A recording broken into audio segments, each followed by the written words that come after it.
Hi, welcome to my channel, Math Made Easy with Laurel.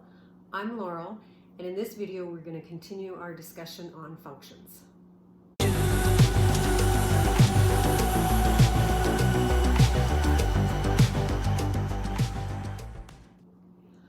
In the last video, I introduced the definition of a function and the notation. So just to review that, when you have y equals f of x, they're the same thing. We're saying that y is a function of x. This is not multiplication. This is a function of x. And we can write functions like this. And we know that that also means this. So it's a set of directions basically that tells us how to define y. In this case, we square the x and add 4. So those mean the same thing when they're written like that. Understand that they're the same. And when I look at y equals a function of x, the x is called the independent variable.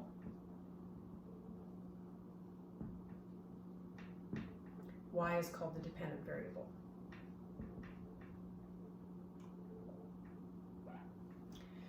There are other letters that we can use for, in real life you're going to see other letters used. For example, velocity is a function of time. So velocity of an object could be a function of the time. So it's an equation between two variables, but it's more than that. What makes it a function is that for any value of x, there's only one corresponding value of y. So when we're working with functions or any relationship between two variables, we can represent that on what's called a Cartesian coordinate system or a rectangular coordinate system, which consists of a horizontal line, which is your independent variable axis, so our x-axis in this case, vertical line, which represents the dependent variable axis, or in this case, y-axis. And the graph may or may not be a function, and we can graph it whether it is or isn't. In this case, it is a function, and it would look like this. It's a parabola.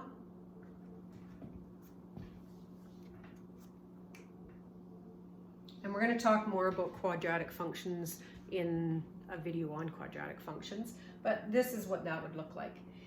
And you can see that for any x value, so if we took a random x value right here,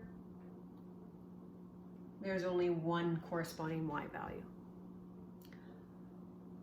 Opposed to this kind of relation,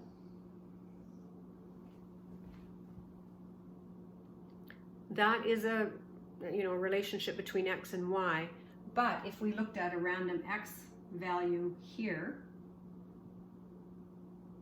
you would notice there are two y values. Therefore, that is not a function.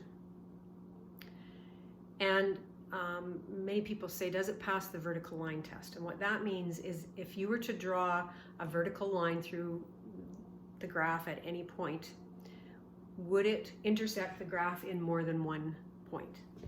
So let's say we drew a vertical line through at this value of x. We see that it intersects the graph at two values on the graph. Therefore, this does not pass the vertical line test.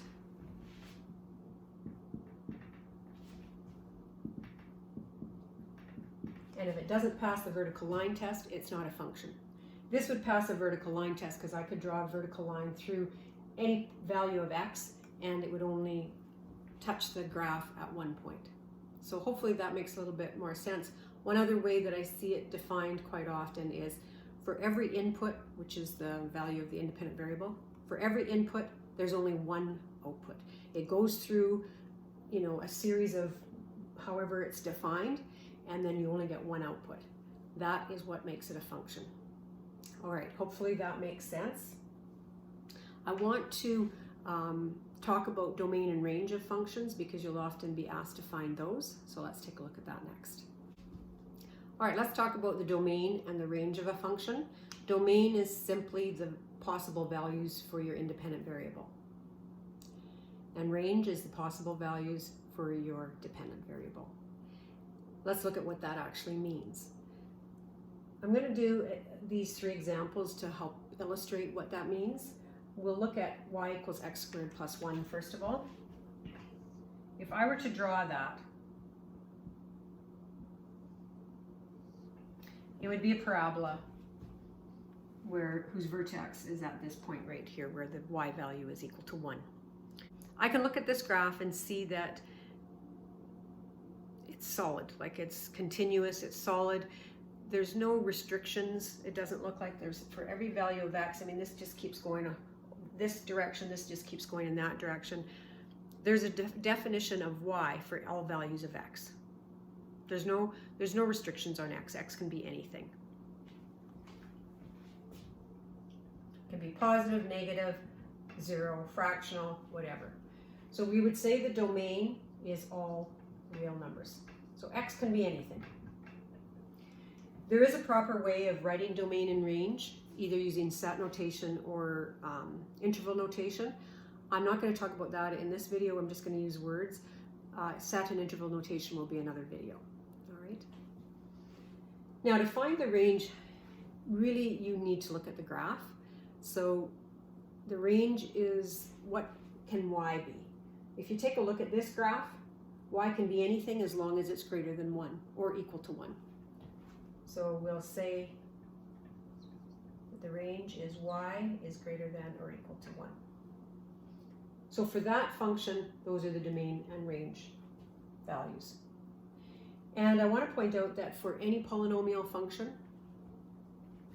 so a polynomial function will be whatever number of terms, and they all have powers of x or constants, and those powers of x must be positive integers.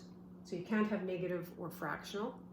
But if you had, x to the 5th plus so many x to the 4th plus so many x cubed, whatever, that's a polynomial function, and all polynomial functions have a domain of equal to all real numbers. X can be anything. That's not going to be true for other types of functions, and let's take a look at this next function here.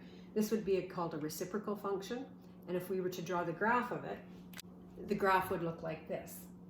We have what's called a vertical asymptote at x equals -2, and you'll see why in just a minute. Whenever you're dealing with reciprocal functions, you have to realize you're working with denominators, and there's a restriction on denominators. Denominators cannot equal 0. So my domain can be found by saying that x plus 2 cannot equal 0. Solve that just like you do a regular equation. Therefore, x cannot equal -2. So x can be anything else as long as it's not equal to -2, and that's why there's a break there. So we would say our domain is x cannot equal -2. In order to figure out the range, we look at the graph. Is there any restrictions on what y can be? And if you look at this, I mean, you know that because the denominator cannot equal 0, there's no way that y can equal 0 any other way because there's nothing in the numerator that would make it equal to 0. And if you take a look at the graph, you'll notice that it does not cross the x-axis, and the x-axis is the y equals 0. So we would, for the range, we would say y cannot equal 0. So that would be the domain and range for our second example. And hopefully you can see that from the graph. Our third example is a radical function, and its graph would look like this. So again, we want to think about what can x equal, what can y equal. And if you take a look at this graph, x is only defined, or the graph is only defined when x is greater than or equal to 1.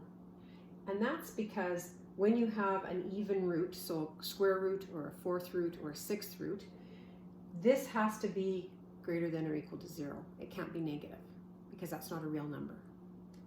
So in order to find the domain, we say that x minus 1 has to be greater than or equal to 0. That means x has to be greater than or equal to 1. So that would be our domain of this particular function, and you can see that on the graph. Now, in order to find the range, again, we look at the graph. The range is the vertical values, and if you take a look, we only have positive y values, so our range would be y is greater than or equal to 0. So that would be the domain and range for this function. So when you're finding domain and range, domain, you look at what type of function it is. If it's a polynomial function, then there's no restrictions on x. If it's a reciprocal function like this, then you can't have a denominator equal to 0. If it's an even root, you can't have a negative number in there. So those are the things you're looking for domain. In order to find range, basically you need to see the graph to determine what the range is. And one other topic I want to talk about with functions is piecewise functions, because you might see those.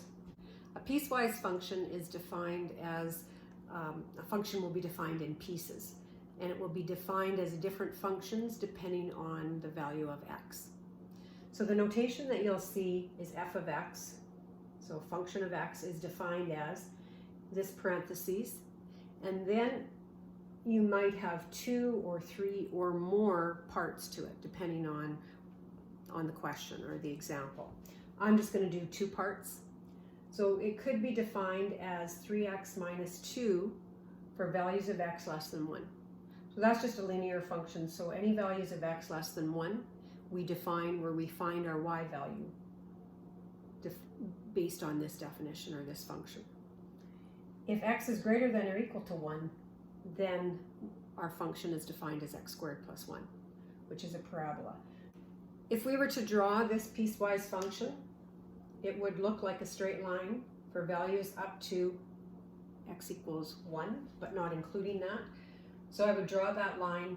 I would have an open circle where x is equal to 1, because it's not defined, it doesn't include that point. So it's not defined at that point as that function. And then the other part, x squared plus 1, is a parabola